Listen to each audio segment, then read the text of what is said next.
भारत एक ऐसा देश है जहां पर आप विश्वास करें या न करें, लेकिन लोग आपको अंधविश्वास के चंगुल में फंसा ही लेते हैं। इसी अंधविश्वास के कारण न जाने कितने परिवार तबाह हो गए। आज की ये कहानी ऐसे अंधविश्वास की है जिसने गुजरात के रहने वाले जयेश भाई के परिवार को वो दिन दिखाए जो वो कभी सपने में भी सोच नहीं सकता था। पड़ोसी, आपके बेटे पर किसी का साया है। मेरी मानो तो इसे बंगाल लेकर चले जाओ। उद्धरण चिन्ह। औरत, अरे जयेश भाई, करोड़ों की संपत्ति है, कंजूसी क्यों कर रहे हो? जब बेटा ही नहीं रहेगा तो करोड़ों का क्या अचार डालोगे? उद्धरण चिन्ह। जय भाई और उनकी पत्नी लोगों की बातें सुन और अपने बेटे को बेचैन दर्द में तड़पता देखते हैं। सुमित लगभग 7 से 8 सालों से बिस्तर से नहीं उठा था। वह कुछ बोलता भी नहीं था, बस पलकें झपकाए ही सब कुछ देखता रहता था। जवान बेटा उस पर बीमारी की ऐसी मार कि जयेश भाई के घर में खुशियों ने आना ही छोड़ दिया था। जयेश, बड़े से बड़े अस्पताल में सुमित का इलाज करा लिया पर हमारा सुमित ठीक ही नहीं होता। यहाँ तक कि हाकिम, मालवी, तांत्रिक, अघोरी सबके चक्कर में लाखों रुपए भी दान कर दिए, पर सुमित की हालत में रत्ती भर भी सुधार नहीं आया। आधी रात को शमशान घाट जाना, कच्चा मांस कौओं को खिलाना, पीपल के पेड़ में 13 अमावस पानी देना, कितना कुछ तो करके देख लिया। और अब आप लोग बंगाल जाने की बात कर रहे हैं। भला ऐसा क्या है वहाँ जो पूरे भारत में कहीं नहीं है? उद्धरण चिन्ह। जयेश के इस सवाल पर सब लोग शांत हो गए कि तभी जयेश भाई की पत्नी विमला ने अपने पति से कहा, विमला, सुनिए जी, चल कर देख लेते हैं एक बार। क्या पता दवा ना सही कोई दुआ ही हमारे बेटे को ठीक कर दे। उद्धरण चिन्ह। एक माँ का दिल अभी भी उम्मीद लगाए था कि किसी तरह उसका बेटा बस ठीक हो जाए। विमला की बातें सुन जयेश भाई भी अपना मन मार कोलकाता के नीमतला पहुंच गए, जहां इस बात की चर्चा बहुत मशहूर थी कि नीमतला घाट पर काले जादू की मदद से किसी मुर्दे में भी जान फूंकी जा सकती है। जयेश और विमला भी निमतला घाट पहुंचे ही थे कि उन्होंने देखा कि अघोरी अपनी जीभ पर कपूर जलाकर एक औरत के चारों तरफ चक्कर काट रहा था। वो औरत भी बेजान सी लेटी हुई अघोरी को सामने देख रही थी। उस औरत की हड्डियां तड़पने को हो रही थी, पर जैसे ही अघोरी ने अपने मुंह में जल रही कपूर की एक फूंक उस औरत के मुंह पर मारी, वो बेजान सी औरत एक पल में उठकर बैठ गई। ये देख आसपास मौजूद लोग भी खुशी से झूम उठे। उस अघोरी ने सचमुच जयेश और विमला की आंखों के सामने बेजान जिस्म में जान डाल दी थी। अपनी आंखों से चमत्कार होते देख जयेश और विमला की आंखें भी चमक उठी थीं। जयेश ने जब आसपास पता किया तो मालूम हुआ कि उस अघोरी का नाम ब्रजलाल है जो इस तरह की झाड़ फूंक और काले जादू में माहिर है। जयेश अपने बेटे को ठीक करने के लिए कोई भी मौका खाली नहीं जाने देना चाहता था। वो तुरंत अपने बेटे सुमित को अघोरी ब्रजलाल के पास ले गया, पर अघोरी ब्रजलाल ने जब सुमित की हालत देखी तो उसे छूने से भी इनकार कर दिया। अघोरी, जयेश, तेरे बेटे पर किसी डायन का साया है। सच कहूं तो इसके पास केवल 13 दिन बचे हुए हैं। मैं भी अब इसे नहीं बचा सकता हूँ। जाओ इसे यहाँ से ले जाओ, मैं तुम्हारी कोई मदद नहीं कर सकता। उद्धरण चिन्ह। अघोरी ब्रजलाल की बातें सुन विमला और जयेश उसके पैरों में गिर गए। जयेश, अघोरी बाबा, ऐसा मत बोलिए। हम लोग बहुत आस लेकर आपके पास आए हैं। बाबा, आपको जितना पैसा चाहिए मैं आपको देने के लिए तैयार हूँ। बस किसी तरह मेरे बेटे को ठीक कर दीजिए। उद्धरण चिन्ह। विमला और जयेश की बात सुन अघोरी का मन भी पसीज गया। उसने सुमित के सिर पर हाथ फेरते हुए कहा, अघोरी, ठीक है, मेरे पास एक जिन्नात की आत्मा कैद है तो मैं उसकी और तेरे बेटे में जिस डायन का साया है उसकी लड़ाई करवाऊंगा और तेरे बेटे को पूरी तरह से ठीक कर दूंगा। पर पहले बता दूं, इस विद्या में लाखों का खर्चा होता है और जयेश, तुम्हें उस जिन्नात की आत्मा को अपने अंदर समाना होगा और तुम्हें अपने बेटे के ऊपर उस डायन के साये से लड़ना होगा। यही आखिरी रास्ता है जिससे तुम्हारा बेटा ठीक हो सकता है।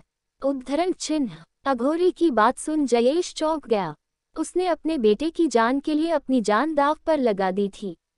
बहुत सोचने के बाद जयेश और विमला ने हाँ कर दी, जिसे सुन अघोरी ब्रजलाल ने दोनों को आधी रात के पहर अकेले 25 लाख रुपयों के साथ शमशान घाट बुलाया था, जहां अघोरी ब्रजलाल आधी जली चिता में आहुति डाल के मंत्र पढ़ रहा था। अघोरी, आ गए तुम लोग।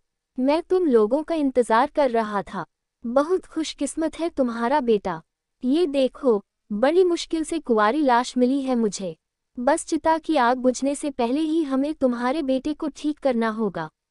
वो पैसों को मेरे हवाले कर दो और जब तक पूजा नहीं हो जाती मेरी पूजा में कोई विघ्न नहीं डालेगा। उद्धरण चिन्ह। तभी जयेश ने कहा, जयेश, नहीं नहीं, ऐसा कुछ नहीं होगा। मैं अपने बेटे को कुछ भी नहीं होने दूंगा।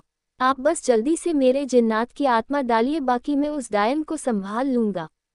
उद्धरण चिन्ह। ये कहते हुए जयेश पैसों से भरा बैग अघोरी को दे दिया।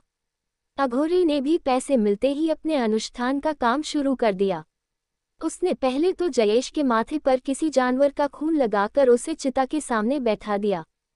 फिर उसके हाथ में खोपड़ी पकड़ाकर उसके चारों तरफ घूमने लगा और मंत्र पढ़ने लगा।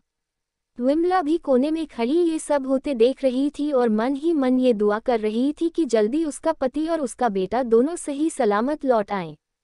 अघोरी के मंत्र उच्चारण करते ही चिता की आग की लपटें काली हो गई। उसके आसपास काले साए मंडराने लगे जो सुमित के जिस्म के आसपास घूम रहे थे। फिर अगले ही पल अघोरी ब्रजलाल ने चिता से आग का टुकड़ा उठाकर जयेश की जीभ पर रख दिया और तुरंत ही उसका मुंह बंद कर दिया ताकि जयेश की तड़पने की चीख सुन कोई उसकी पूजा में विघ्न न डाले। फिर तुरंत ही अघोरी ब्रजलाल ने एक छोटी सी बोतल निकालकर जयेश को देते हुए कहा, अघोरी, मदिरा देते हुए, ले पी जयेश इसे, इसमें जिन्नात की आत्मा कैद है। इसे पीते ही ये आत्मा तेरे अंदर आ जाएगी और फिर तू अपने बेटे के अंदर छिपी डायन को भी देख पाएगा और उससे लड़ भी पाएगा। उद्धरण चिन्ह। दहकती आग को अपनी जीभ पर रख जयेश की जीभ पूरी तरह से जल चुकी थी। वो इस वक्त जिस दर्द से गुजर रहा था वो तो सिर्फ वही जानता था। अपने बेटे को ठीक करने के लिए इस दर्द को भी वह खुशी खुशी बर्दाश्त कर गया। अघोरी ब्रजलाल के कहे अनुसार जिन्नात की आत्मा वाली बोतल भी एक घूंट में पी गया। वह इतनी कड़वी थी मानो जैसे किसी ने उसे करेला पीसकर मिलाया हो। बोतल खत्म होते ही जयेश की आंखें लाल हो गई। अघोरी, वाह मेरे जिन्नात, देख मैंने तेरे लिए कितना अच्छा शरीर ढूंढ निकाला है। चल अब शुरू हो जा और जल्दी से मेरा काम कर दे।